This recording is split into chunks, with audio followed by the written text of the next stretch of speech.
मुस्लिम vote के लिए बिछे इंडी को झटका, बागेश्वर बाबा ने भगवाए हिंद वाला चैप्टर खोल दिया है।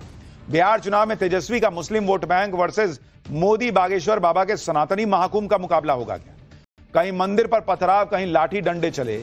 मुहर्रम पर मचे घमासान के पीछे की असल कहानी क्या है, अब इसका चैप्टर खोल रहा हूं। इस साल का सबसे बड़ा चुनाव बिहार में होने वाला है और इस चुनाव में सबसे बड़ा टेस्ट इस बात का होगा कि हिंदू जातियों के नाम पर बटा रहेगा या हिंदू एकजुट हो पाएगा। क्योंकि एक तरफ तो इंडी गठबंधन वाले खुला खेल रहे हैं भाई, मुस्लिम वोट बैंक के पॉलिटिक्स कर रहे हैं, वक्फ कानून को डस्टबिन में डालने जैसी बातें चल रही हैं। कहीं शहाबुद्दीन जैसे गैंगस्टर और क्रिमिनल के लिए अमर रहे के नारे खुल के लग रहे हैं। इनके दो ही एजेंडे दिख रहे हैं कि पहला मुस्लिम वोट के लिए कुछ भी कर दो और दूसरा हिंदुओं को जातियों में बांटने के लिए जो बन सके वो करो। ये तो पुराना हथियार है इनका। इंडी गठबंधन को लगता है कि मुस्लिम वोट बैंक उनके साथ एक तरफा आ गया तो उनका काम बन जाएगा, क्योंकि हिंदू तो जातियों में बटा हुआ है। बिहार में जबरदस्त जाति की राजनीति होती ही रही है इतने साल से। कोई जो है मुस्लिम यादव का कॉम्बिनेशन बना लेता है, कोई कुर्मी का नेता बन जाता है, कोई जो है फलाने का नेता, ढिमकाने का नेता। इस जाति की राजनीति के सहारे इंडी गठबंधन का बिहार में बेड़ा पार हो जाएगा, ये वो सोच रहे हैं। लेकिन एक तरफ मुस्लिम वोट बैंक और हिंदुओं को जातियों में बांटने वाली पॉलिटिक्स है और दूसरी तरफ इनके सामने आ गए हैं वो लोग जो हिंदू समाज को जोड़ने की बात करते हैं।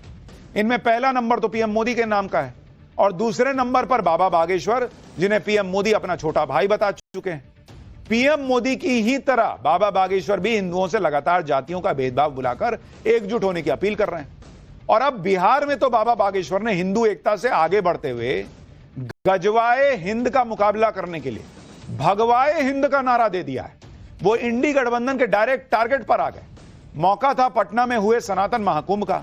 भले ही बाबा बागेश्वर सिर्फ 2 घंटे के लिए सनातन महाकुंभ में रहे, लेकिन इन 2 घंटों में ही बाबा बागेश्वर ने ऐसी ऐसी पर्ची खोल दी कि इंडी गठबंधन वाले एकदम हिल गए। आज पाठशाला में बाबा बागेश्वर के भगवाए हिंद पर मचे बवाल की पूरी डिटेल रिपोर्ट आपको दिखाऊंगा। बाबा बागेश्वर हो या दूसरे साधु संत या फिर प्रधानमंत्री मोदी, इन सबको हिंदुओं से एकजुट होने की अपील क्यों करनी पड़ रही है? क्या इसका बिहार चुनाव में असर दिखेगा? साथ ही इस पर भी बात होगी कि महाकुंभ और कावड़ समेत सनातन के सभी त्योहारों पर कमियां ढूंढने वालों को मुंह में दही क्यों जम गई जब मुहर्रम पर जगह जगह बवाल मचा। लेकिन पहले जो घमासान हुआ है बॉस, उसकी एक झलक तो देखिए।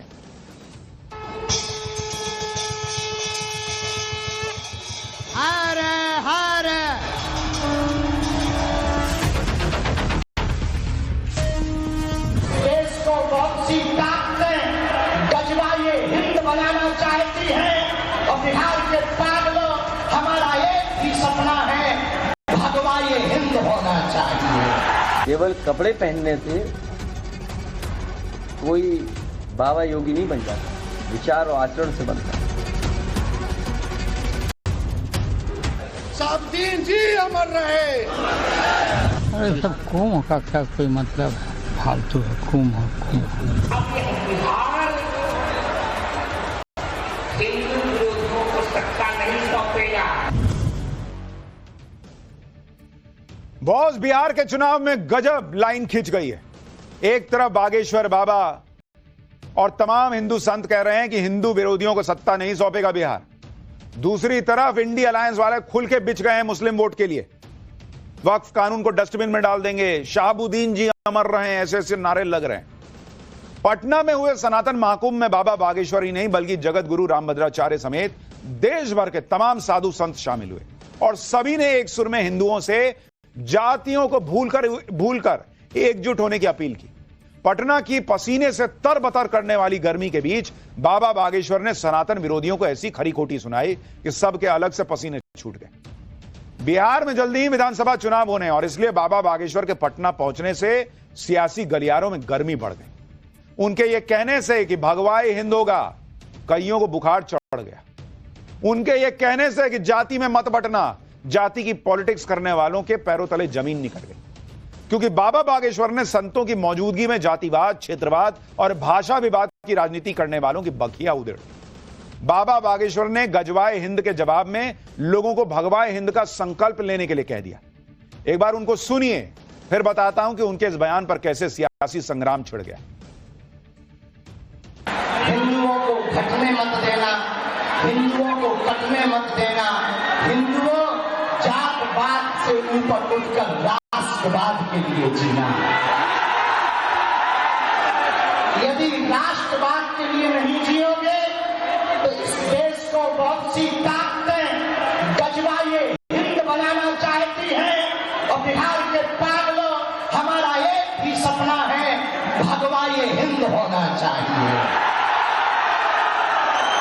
अगर हुआ मेरे धर्म पर घात तो मैं प्रतिघात करूंगा, क्योंकि मैं हिंदू हूं, सिर्फ हिंदुत्व की बात करूंगा। बाबा बागेश्वर खुलकर बोलते हैं और उन्होंने भगवाए हिंद क्या कहा, पूरा इंडी गठबंधन बाबा बागेश्वर पर टूट पड़ा। कांग्रेस कह रही है कि बंटवाए हिंद हो रहा है, इसको रोकना होगा, और आरजेडी कह रही है कि देश किसी के ज्ञान से नहीं चलेगा। कांग्रेस नेता उदित राज और आरजेडी के नेता मृत्युंजय तिवारी को सुनिए, फिर आपको बाबा बागेश्वर की और भी बातें सुनाऊंगा। और ये लोग इंडी गठबंधन वाले, उनमें खलबली कैसे मची है, वो मुस्लिम वोट के लिए क्या कर रहे हैं, वो भी दिखाऊंगा। अगर गजवा हिंद न हो भारत में तो बटवा हिंद खत्म करना पड़ेगा। बटवा हिंद किसने किया? इन्होंने ही किया, जातियों में बांट कर तो बटवा हिंद आपने किया। तो भगवा हिंद से गजवा हिंद नहीं रोकेगा। हिंदुस्तान अपने नियम कानून संविधान से चलेगा, किसी के ज्ञान से नहीं चलेगा। यहाँ जो लोग हिंदू राष्ट्र बनाने की बात करते हैं, वो भी बिहार से, ये उनको समझ लेना चाहिए, ये बिहार लोकतंत्र की जननी है।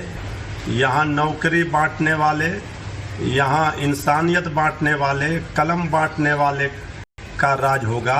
नफरत बांटने वाले, तलवार बांटने वाले का सपना पूरा नहीं होगा।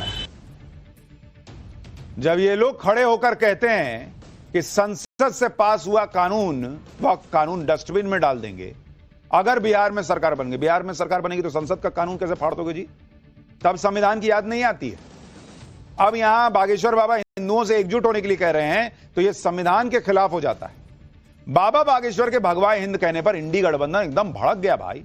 पटना में बाबा बागेश्वर ने सिर्फ भगवाए हिंद का संकल्प ही नहीं याद दिलाया, बल्कि बिहार के गौरवशाली इतिहास का हवाला देते हुए भी भविष्यवाणी कर दी कि भारत जब भी हिंदू राष्ट्र बनेगा तो पहला राज्य बिहार होगा। सुनिए एक बार इसको भी।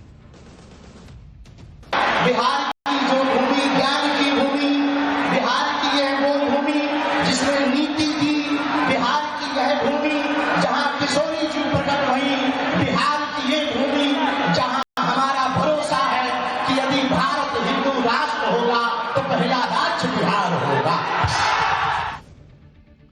बाबा बागेश्वर खुलकर हिंदू राष्ट्र की बात तो पहले से कर रहे हैं, खुलकर हिंदुओं को जोड़ने की बात तो करते ही रहे। वो खुलकर ये कहते रहे कि हिंदुओं को जातियों में बंटने की जरूरत नहीं है और न देंगे उनको बंट। उनकी ये बातें उन लोगों को कैसे पसंद आ सकती हैं जिनकी पूरी पॉलिटिक्स ही राजनीति जो है वो जाति के नाम पर चलती है। लेकिन बाबा बागेश्वर इससे रुकने वाले नहीं है।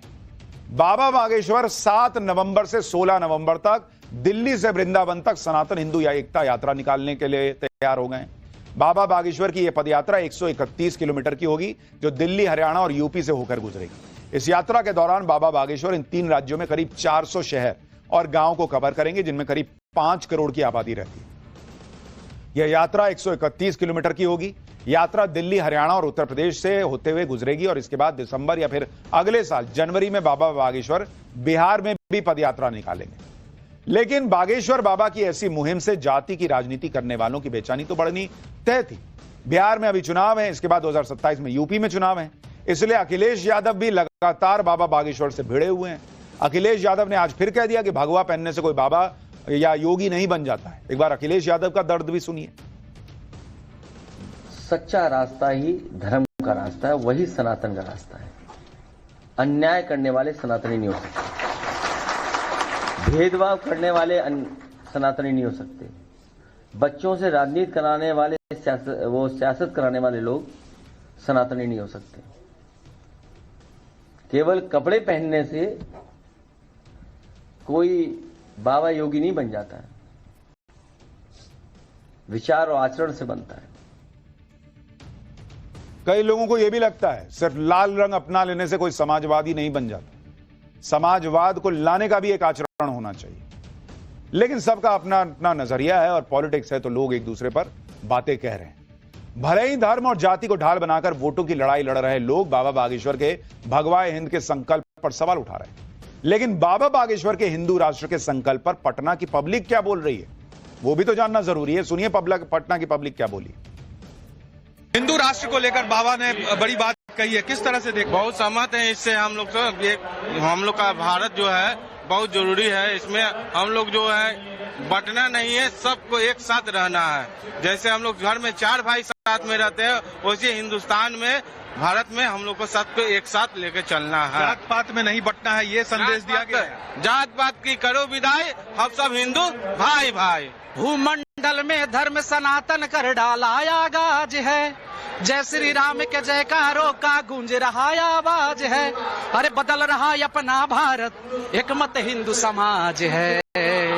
ये राम राज का गांधी मैदान है और यहीं से बिगुल बाबा ने फूंक दिया। बिल्कुल हिंदू राष्ट्र बननी चाहिए, क्योंकि हमें अपने आज के बच्चे जो है अपने सनातन धर्म को भूल रहे हैं और हमें अपने सनातन संस्कृति पे गर्व है। मैं चाहती हूँ हिंदू राष्ट्र बने और मैं हिंदू राष्ट्र के बनाने में अगर जो भी हमारा योगदान होगा मैं करूँगी, आगे आऊंगी।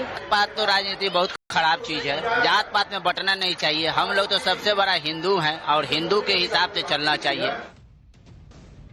पटना में बाबा बागेश्वर के साथ सनातन महाकुंभ के मंच पर मौजूद जगत गुरु रामभद्राचार्य जी ने भी बात बात पर सनातन का विरोध करने वालों को आड़े हाथ लिया। उन्होंने दो टूक कह दिया कि 21वीं सदी में देश को हिंदू राष्ट्र बनना ही होगा और बिहार में भी सत्ता सिर्फ उन्हें ही मिलेगी जो सनातन के लिए संघर्ष कर रहे हैं। जगत गुरु रामभद्राचार्य जी को भी सुनिए। सनातन धर्म को जो बांटना चाहेगा, मेरी भविष्यवाणी है, वो स्वयं ही बट जाएगा, स्वयं बट जाएगा। सनातन धर्म को जो काटना चाहेगा स्वयं कट जाएगा। सनातन धर्म को जो छापना चाहेगा स्वयं छट जाएगा। अब यह बिहार हिंदू विरोधियों को सत्ता नहीं सौंपेगा, अब तो सत्ता उसी को मिलेगी जो हिंदुत्व के लिए संघर्ष करेगी। अब यह भी देखिए कि जो इंडी गठबंधन बाबा बागेश्वर के भगवाए हिंद पर बवाल मचाए बैठा है, हिंदुओं से एकजुट होने की अपील पर सवाल उठा रहा है, उस इंडी गठबंधन को उस वक्त कोई परेशानी नहीं होती जब आरजेडी के नेता तेजस्वी यादव मुस्लिम वोट बैंक को खुश करने के लिए गैंगस्टर क्रिमिनल रहे शहाबुद्दीन अमर रहे के नारे लगाते हैं। जबकि ये वही शहाबुद्दीन है जिसका 1990 से 2005 के बीच लालू और राबड़ी के शासन को जंगलराज की पहचान दिलाने में बड़ा रोल रहा। उस दौर में बिहार में हत्या, अपहरण और रंगदारी जैसे क्राइम चरम पर थे। शहाबुद्दीन को उस दौर में सिवान में डर का पर्याय माना जाता था। लेकिन वायरल हो रहे एक वीडियो को सुनिए, तेजस्वी यादव किस तरह उसी शहाबुद्दीन के समर्थन में नारे लगा रहे हैं और बीजेपी ने तेजस्वी की इस नारेबाजी को क्यों मुहर्रम के दौरान हुई हिंसा से जोड़ दिया वो भी आगे दिखाऊंगा। शहाबुद्दीन जी अमर रहे, तस्लीमुद्दीन जी अमर रहे, शहाबुद्दीन जी अमर रहे, तस्लीमुद्दीन जी अमर रहे। तेजस्वी यादव की इस नारेबाजी को बीजेपी ने बिहार में मुहर्रम के दौरान भड़की हिंसा की वजह बताया। बीजेपी आईटी सेल के प्रमुख अमित मालवीय ने ट्वीट किया कि तेजस्वी यादव ने हाल ही में मंच से शहाबुद्दीन जिंदाबाद के नारे लगवाए और उसके तुरंत बाद ही बिहार में अराजक तत्वों ने मुहर्रम के जुलूस की आड़ में हिंदू समाज पर हमले शुरू कर दिए। मोतिहारी में ऐसी एक घटना में अजय यादव की नृशंस हत्या कर दी गई। तेजस्वी यादव जो खुद यादव समाज से आते हैं, उन्होंने अब तक इस हत्या पर एक शब्द नहीं बोला। क्या राजद की राजनीति में मुस्लिम तुष्टीकरण इतना हावी हो गया है कि यादव समाज की जान की कोई कीमत नहीं रह गई? मुहर्रम के नाम पर हाल के दिनों में बिहार के कई जिलों में हुई हिंसा उसी शहाबुद्दीनवादी मानसिकता का परिणाम है जिसे तेजस्वी यादव मन से महिमा मंडित कर रहे हैं। यह अमित मालवीय ने ट्वीट किया। बीजेपी मुहर्रम के दौरान भड़की जिस हिंसा के लिए तेजस्वी यादव को जिम्मेदार ठहरा रही है उसकी तस्वीर भी आगे दिखाऊंगा। पहले यह भी देखिए कि तुष्टीकरण की राजनीति के लिए और अपने वोट बैंक को खुश करने के लिए आरजेडी कैसे किसी भी हद तक जाने को तैयार दिख रही है। इन दो तस्वीरों को देखिए। पहली तस्वीर इसी साल फरवरी की है जब प्रयागराज में महाकुंभ चल रहा था। उस वक्त जब लालू यादव से महाकुंभ पर सवाल पूछा गया तो उन्होंने बिना देर लगाए महाकुंभ को फालतू बता दिया था। जिस पर साधु संतों ने नाराजगी भी जताई थी। और दूसरी तरफ मुहर्रम की तस्वीर देखिए, लालू यादव के घर पर तजिया जुलूस पहुंचा। राबड़ी देवी ने ताजिए का स्वागत किया और अपनी बेटी के साथ मिलकर ताजिए की पूजा की और जल भी चढ़ाया। लालू यादव भी कुर्सी पर बैठकर जुलूस में शामिल लोगों के करतब देखते नजर आए। लालू यादव ने अपने घर पर जुलूस का स्वागत किया, इसका उन्हें पूरा अधिकार है, लेकिन सवाल तब उठता है जब हिंदुओं की आस्था के महाकुंभ को आप फालतू कहते हैं। आप भी महाकुंभ पर दिया लालू यादव को, वो बयान सुनिए। कुंभ में सर जिस तरह से भीड़ बढ़ रही है, अरे सब कुंभ का क्या कोई मतलब है, फालतू है कुंभ।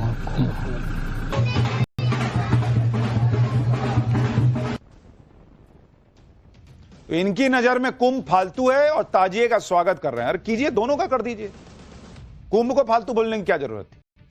जो इंडी गठबंधन सनातन से जुड़े त्योहारों में छोटी सी घटना होने पर आसमान सिर पर उठा लेता है, चाहे वो महाकुंभ में मची भगदड़ हो या फिर कावड़ यात्रा में हिंदुओं की आस्था से खिलवाड़ रोकने के लिए दुकानों पर नेम प्लेट लगाने का फरमान हो, वही इंडी गठबंधन मुहर्रम के दौरान हुए बवाल और हुड़दंग पर आंखें बंद करके बैठ जाता है, सन्नाटे में चला जाता है। अब देखिए कि मुहर्रम के जुलूस के दौरान बिहार के कटिहार में महावीर मंदिर पर पथराव करने का आरोप लग रहा है। भागलपुर में जुलूस के दौरान दो गुट आपस में भिड़ गए, जमकर लाठी डंडे चले, 8 लोग घायल हो गए।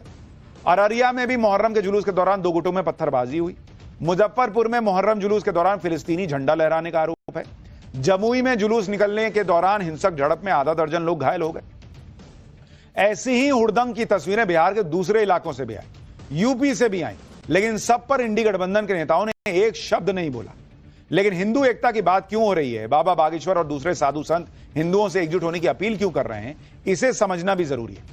पिछले दिनों ही देश भर में हिंदू लड़कियों को टारगेट कर मुस्लिम बनाने की बड़ी साजिश का पर्दाफाश भी हुआ है और शुरुआती जांच में पता चला है कि हिंदुओं के धर्मांतरण का यह घिनौना काम 1, 2 या 3 साल से नहीं, 40 साल से चल रहा। हिंदू लड़कियों के धर्मांतरण के लिए लाखों के पैकेज तय किए गए थे। यूपी के बलरामपुर में पुलिस ने धर्मांतरण के इस घिनौने खेल के मास्टरमाइंड छांगुर बाबा उर्फ जलालुद्दीन को भी गिरफ्तार किया है। उसकी सहयोगी नीतू उर्फ नसरीन भी सलाखों के पीछे पहुंच चुकी है। जांच आगे बढ़ी तो धर्मांतरण के इस धंधे में करोड़ों के लेन देन का खुलासा हुआ, जिसके लिए मास्टरमाइंड झांगुर बाबा ने फर्जी संस्थानों के नाम पर 40 से अधिक बैंक अकाउंट खुलवाए हुए थे। इन बैंक अकाउंट्स में करीब 100 करोड़ की फंडिंग का खुलासा हुआ। आरोप है कि हिंदू लड़कियों के धर्मांतरण के लिए संगठित गिरोह तैयार किया गया था। जाति के हिसाब से लड़कियों के धर्मांतरण का रेट फिक्स किया गया था। ब्राह्मण ठाकुर लड़कियों के धर्मांतरण के लिए 15 से 16 लाख रुपए का रेट था। झांगुर बाबा ने 40 बार पाकिस्तान समेत कई इस्लामिक देशों की यात्राएं भी की थी। सुनिए झांगुर बाबा के इस काले का खेल पर यूपी पुलिस क्या बता रही है। अलग अलग बिरादरी की लड़कियों के कन्वर्जन के लिए अलग अलग अमाउंट दलालों को दिए जाते हैं और साथ ही इनके इस गैंग द्वारा एक 40 से ज्यादा अकाउंट्स खोले गए और उन अकाउंट्स में 100 करोड़ से ज्यादा विदेशी फंडिंग प्राप्त हुई है। विस्तृत जांच के बाद एसटीएफ द्वारा एक मुकदमा पंजीकृत कराया गया, जिसकी इन्वेस्टिगेशन एटीएस यूपी द्वारा किया जा रहा है। तो झांगुर बाबा और जलालुद्दीन तो अरेस्ट हो गया है, लेकिन अब सोचिए कि 40 सालों में कितनी हिंदू लड़कियों को टारगेट किया गया होगा अगर यह आरोप जिस तरह से लग रहा है, और उन्हें कन्वर्ट किया जा चुका होगा। इस गैंग की एक पीड़ित को सुनिए, कैसे वो धोखाधड़ी का शिकार हुई और कैसे हिंदू राष्ट्र को मुस्लिम मुल्क बनाने की साजिश रची जा रही है, आरोप लगा रही है। मेरे से अमित बन के वो आदमी मिलकर आया जिसका असली नाम अबू आमिर अंसारी है, सन ऑफ अबू हुरैरा अंसारी। जो बड़े पैमाने पे ये लोग काम कर रहे हैं। अबू हुरैरा पिछले 40 वर्षों से इस काम को कर रहे हैं, धर्मांतरण के कार्य को, और अभी भी अगर उनके खिलाफ अगर सबूत ढूंढा जाएगा तो मिल जाएगा उनके खिलाफ। ये मेरा निकाह पढ़ाया गया था, वो भी धोखाधड़ी से, क्योंकि जबकि उन्होंने कहा था कि तुम्हारी शादी तुम्हारी आस्था के अनुसार होगी और तुम्हें कोई जोर जबरदस्ती कोई दबाव नहीं बनाया जाएगा, परंतु ऐसा कुछ भी नहीं हुआ। उनका मकसद ही यही है कि हिंदू राष्ट्र को इस्लामिक मुल्क बनाने का। खैर, ये सब जो चल रहा है वो आपको दिखा रहा था ताकि आपको पता रहे कि क्यों बार बार बागेश्वर बाबा, जगत गुरु रामभद्राचार्य जी और तमाम दूसरे साधु संत जो है वो ये कहते हैं कि भाई जाति में मत बंटो। क्यों नरेंद्र मोदी कहते हैं कि जाति में मत बंटो। और अब ये पॉलिटिक्स बिहार में पहुंची है और देखिए वहां क्या होता है। फिलहाल पाठशाला में अगली क्लास